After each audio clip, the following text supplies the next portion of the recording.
What's going on, everybody? Welcome back to another video. This one might look similar to perhaps the last video Pilot you watched, but it's not, because this one is the 2024 EX-L Pilot all-wheel drive. I will not cover everything that exists in the LX, but we'll try to make sure that I showcase the differences between this trim level and the LX. There is one slash in between them, which is the Sport. So comparing that 39,000-ish from the LX to 44,000, both having all-wheel drive, which is why the price difference of basic MSRP that you probably see on Honda's website differs by $2,100, because all-wheel drive is a $2,100 add-on that you can do from any lineup that is only front-wheel drive. You add the all-wheel drive, that changes the price by $2,100 to this sticker. Coming up to the front, for the most part, all trim levels will be the same, like I've shown you in the LX2. No change there, except that as we come down, there is a silver accent to the bottom lip here, as opposed to it being completely matte. And EX-L, you get LED fog lights. All the other elements of the headlights, they stay as is from LX all the way up. You have the turn signals, full LED headlights, and then the bottom would be your DRLs there. Honda sensing sits here in the middle like normal, no front camera on the EX-L as well. Coming around the side, what differs between LX and EX-L in comparison? One, the wheel size remains the same. However, the alloys become brushed aluminum here as opposed to just silver aluminum. The tire size would be the same, which is 255/60 R18. Your cladding remains the same for the most part, at being matte black. However, you get the accent of silver, which is still matte. So it does give the car that a little bit upscale feeling. And then you get integrated turn signals with body color top and then matte down below, along with chrome door sills, not wrapping them around, just at the bottom of the windowsill, which is nice because overall is just too chromy. So this is kind of a nice contrast, that there's a matte silver bar at the very bottom, and then there is one at the bottom of the windowsill. Other than that, nothing else to mention compared to the LX model, which I did a video and it's on the channel as well. Coming around the back, as we wrap around the back, two things you'll notice when it comes to exterior difference that also carries over on the inside, which is acoustic glassing. On EX-L you then of course have the privacy glass, which is standard, but acoustic, so simply less road noise on the inside. As we come around the back, EX-L is no different than the LX when it comes to the configuration of things going in the back. Same housing of headlights, which is LED for brake and parking. The rest would be incandescent here as well. Coming around from, there is a cool thing that I do want to show you folks here, which I'll cover as we wrap the back. All-wheel drive, like I said, which is $2,100 extra. And then in the bumper, you have the extra silver color like matte to give the car a little differentiating factor, one, and to make it look aesthetically pleasing. The coolest thing here is you see the backup camera, which is right there. This is the washer for the backup camera. This is the most clever thing. I wish they did on pretty much every car that comes with a backup camera, but that is very cool, very sick. I love it. Otherwise, nothing crazy to mention here compared to the LX. However, you do have the power liftgate on EX-L. If I go ahead and open that up, it is height adjustable, of course, too. So if your garage is a low ceiling, you could adjust the height, or depending on your own height, you could do that as well. As we look inside, compared to the LX, you have obviously nicer looking material here. So it's got here, you've got some sort of skid plate there, as opposed to it being cloth. So if this gets dirty, easier to clean. I do have a backpack underneath, so EX-L gives you more under the hood, or excuse me, under the floor storage compared to the LX there. So you can see my backpack size is this. You can stow that under and it shuts, or it doesn't, and you have to do it manually like so, but not so hard there. This is the plastic skid plate or scuff plate, but you probably, the height of it is decent enough for you to be able to roll your luggage out easily. There is power in the back, which is 12 volt. I don't know why it opens this way. It should have opened the other way, but there's one, so you can tailgate there. You have some hooks there. Seats below, again, same configuration when it comes to the amount of space you get, which is, 18 cubic feet with all seats up, 87 maximum cargo capacity. To fold the seats down, dead easy, no buttons on the EXL. Dead easy, it's supposed to be. If I push, it's always difficult, folks, to do it with the camera in one hand, but there we go. Mats are blocking that, but you could see that it would be a flat floor, everything matching here all the way to there. This is, of course, EXL, so you get leather in comparison to the LX there. To shut the trunk, simply hit the button down and it will shut itself. As we go on the inside, we're going to go from the passenger space again into the front eventually, because this car, as much as it's a driver-centric, it's also important to cover the family that's going to be riding in this. The door panel, very similar to the LX. A few differences here, of course, include the leather replaces the cloth in the LX. Everything else is similar. Injected pole matte plastic there. 2 cup holders, a little bit there to stow things away. Your speaker there. One added thing in EXL, you do get rear shades, though it is tinted, privacy tinted, but you have the rear shades that do pop up, so that is nice for either adults or babies that are in the back. Door opening, dead easy for EXL as well. It's the same frame here, so you can input the car seat easily. Isofix covers, dead easy and visible for the rear facing child seats, as well as your regular booster. Booster doesn't require it, but regular child seats. To access the back, it's same idea. Simply push that, it moves forward automatically. People can climb in. If we put this up, you can see that it's the same amount of space in EXL as well in the back, so the floor actually meets the seat bottom real quick, so not so much of legroom there, and there's really no point of me trying it out simply because it's not worth it. But kids will be fine in the back, just not adults. In EXL, you also get USB-C power in the back along with the air vents there on both sides, so that's a cool feature there. As we put the seats up, this one is 7-passenger configuration. You do not get the middle seat there. Here, you've seen the legroom. This is pushed back a little bit more than what it should be because it's got 2-person memory seats, so I won't talk about the leg space here, but it's decent. It's the same size as that. In EXL, you do get 3rd zone climate control, which is really good because in LX you don't get that. Here, your rear passengers have both power and air. Power is USB-C, which is also good as opposed to USB-A's. Another thing that is different between, it's minor, but it is different. So map pockets on both sides, drivers and passenger for EXL, and then everything else remains the same. You do have leather seats here. The quality, the size, and the thickness of the seats is the same, except the leather replaces the cloth in LX, and then in EXL you get leather, which is nice, makes it look nice. You've got the black leather here. Of course, no regular sunroof, let alone panoramic in EXL either. As we jump out of the back, the clearance, again, I mentioned it's 7.3, so decent. You do not really need a runner or running board there, so that's not a problem for people to climb in and out. To the front door panel, what is different between LX and EXL? The 2-person memory seat is the only difference, outside of this obviously being the leather padding as opposed to the cloth padding. Overall, very similar to one another. Here in the LX, you had just the piano. In EXL, you have piano and then a silver accent running up top, making it somewhat different than just the LX. And remember, there is a sport trim level that clocks in between the LX and EXL, just no EX trim level anymore in the Honda Pilot.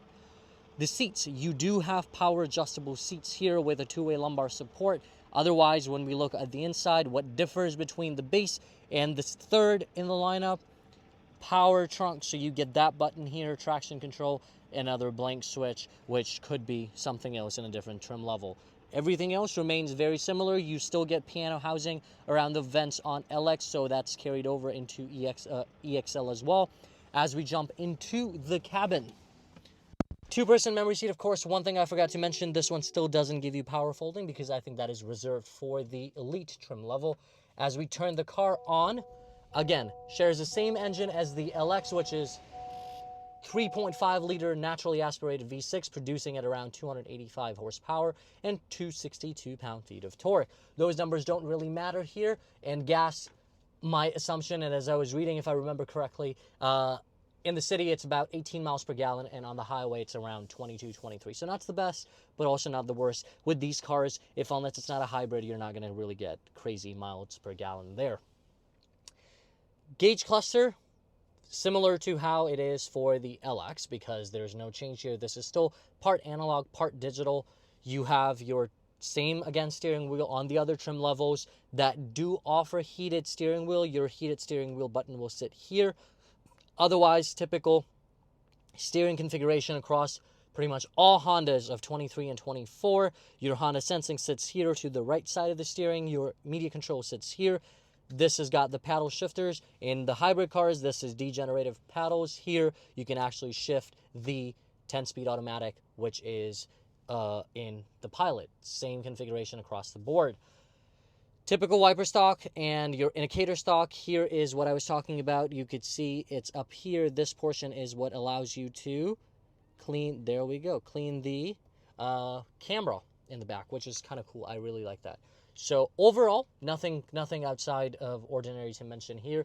As we come to the infotainment, 9 inches as opposed to 7 from the LX model, but the idea is the same. They've given it a chrome knob to make it look EXL-y or a little premium, but overall, no change there. Same when it comes to the connectivity of it. Yes, it's going to be wireless for Apple CarPlay and Android Auto. Coming down here, configuration is the same on all trim levels of Pilot. You do get heated seats, no ventilated on the EXL.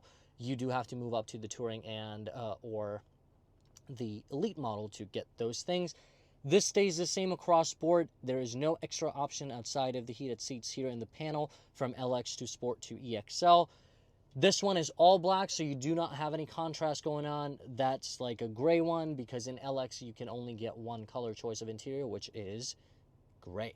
This one's all black. Storage remains the same. The configuration here remains the same, except that you get the useless wireless charging. The reason I say useless, if you've watched any of my Accords videos, the 23 Accord, it sits in the same place. It is identical to how this looks, and you can see practically there is no grip. There's a ridge, but it is absolutely useless, so you'll end up plugging in your phone here and charge it, which, by the way, is going to be faster and easier, and you won't be mad because your phone never really charges, to be very honest here. Same cubby. There is nothing that you would probably store here. Maybe put the key fob in there. But it's not felt, so it's going to rattle. So don't do that, I would say. Otherwise, same. My annoyance with the gear. This is probably going to get some used to if you folks are coming from a typical shift lever there. But this is what will require some getting used to. Otherwise, your controls are pretty typical. If we put in reverse and look at how the camera is, this is how the camera is. It's got the trajectory, so it does move across, but it's the smallest screen, and it's fine. And it's got a film over it, so it may not look as bright or crisp, but to be very honest, it's not super crisp anyways. So putting into park here, there, and then same 4 modes you get on EXL as well, which is normal, econ, sport, and then snow there. Your auto engine shut on off thing there, your downhill assist there, hill descent really is what Honda calls it, parking brake, and brake hold. To be very honest, if a car this size, or just in general any size, I use parking brake, I would prefer it to be either a typical handheld or like a foot brake outside of this. Though this does works just fine, but just personally, I would rather have a mechanical pull push on that as opposed to just a little, flicky knob here. Leather padded, still not the most cushiony, but again, you're not really going to lean on it so much while driving. You're just going to rest your arm here enough so that you get that support and posture control. So decent when it comes to that. It's not one of those where you can have, 2 people lift on from either side. It's still in the middle. Decent size, no trays, no compartments, nothing else, no underfloor storage. Even though this is an EXL, this is still plastic. All of this is plastic. You get leather up here, 2 vents, everything else is leather around, your plastic here. This is still very, very concrete when it comes to how the build quality is, because it's Honda, of course. Seats, are they comfortable? Sure. Are they super nice? I wish they gave every leather trim, no matter what car of Honda it is, that orange stitching or any kind of stitching that they do in CRVs, because I think it looks super cool. Overall, not bad. You've got enough support on the sides there, and then the seat back cushion, and then the seat bottom cushion is somewhat decent. It's not uncomfortable. You are fine sitting in it. Up here, no sunroof, kind of surprising. But I don't know how they do it, what they do, because if you think of an Accord, any trim level that is not LX has a sunroof. Here, this is an EXL, third one in the lineup, you still have no sunroof. So, like, you know, give people what they would actually like, which sunroof is part of it. Up here, you don't have too many things, except that this one has Honda Link. I'll have to check if the sticker, or Home Link, I'll have to check if the sticker if this was an added accessory, or they're giving this in Pilot at standard, because that's really cool, because they took away that from pretty much all the other trim levels and you add it on as an accessory. Overall, does this have, so this one does have the privacy glass there for kids to see in the back, so that's kind of cool. Otherwise, you don't get that in EXL, in LX.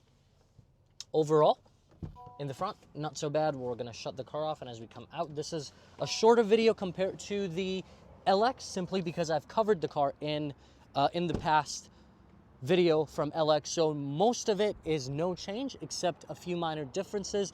And does that justify the price tag? Let's look at the price tag when it comes to what this one stickers in at. So we are talking about $44,800 there, which includes the all-wheel drive 2100 package added. Otherwise, everything else is standard, bringing it at a total of $46,175, which includes a destination and the MSRP of the car, of course, minus everything else, which is taxes, title, other dealer registration, things like that.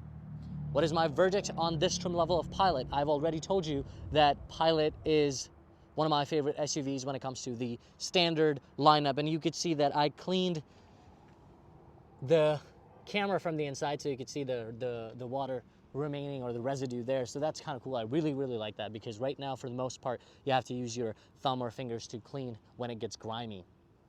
Overall, do I think you should go for the EXL trim level, or should you go for the LX?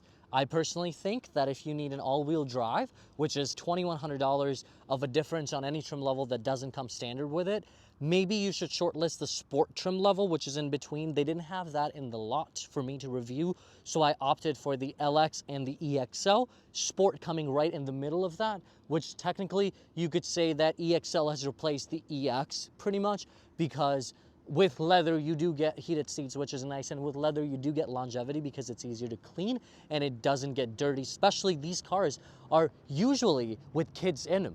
Whatever age it may be, kids eat, kids do dirty things in the car. So you're better off going with something that is leather in this size than a cloth seat. That is my preference, my opinion, my suggestion, but that is totally up to you. It's your money. You know best how to spend it on a car, because they're not cheap. We're stickering in it, so by the time you include everything here in the US, Canada would differ because the car would probably be stickering in at more, so you will be well over 50. But the way this car is configured, you don't get any, let's say, bargain from the dealer. You are buying at cost, no added things on. You will be very close to $50,000 out the door for this.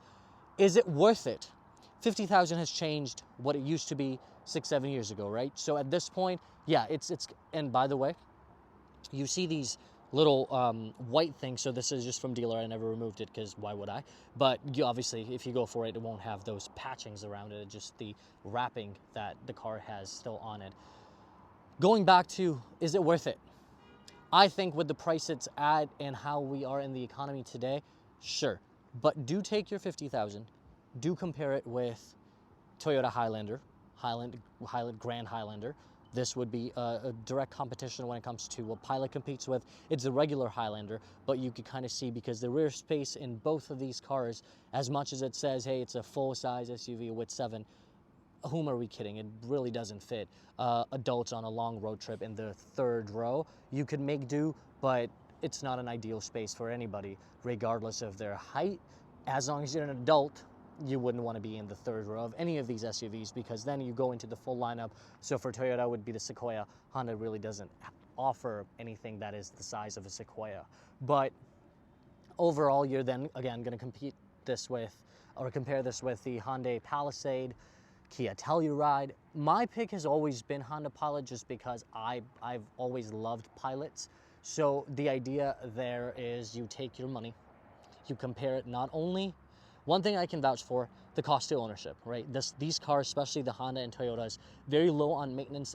I told you in the LX video that we have a Pilot at home too. Now that Pilot is about 11 years old, being 2012, 2013. You just do your regular maintenance and the car keeps running. So you will have no problems there when it comes to picking a Toyota, Honda. What does come into play is the fact that if you're getting, let's say, 44,000, you take the options here.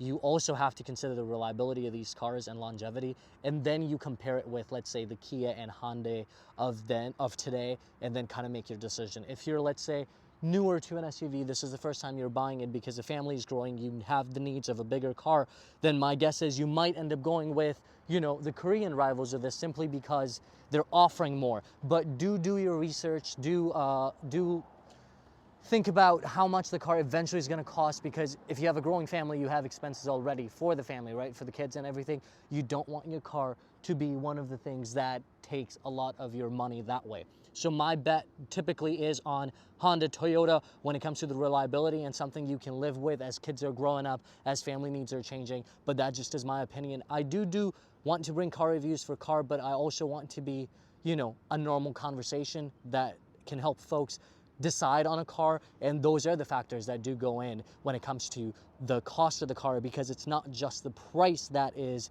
at which you're buying, it is also from there on when the car is out of warranty, the regular expenses, the regular maintenance, the gas it takes, this, that, all that comes into play. But at the end of the day, two things, it's your money and it's your decision. So I hope you all make the right one. Until next time, folks, take care, have a great rest of your day.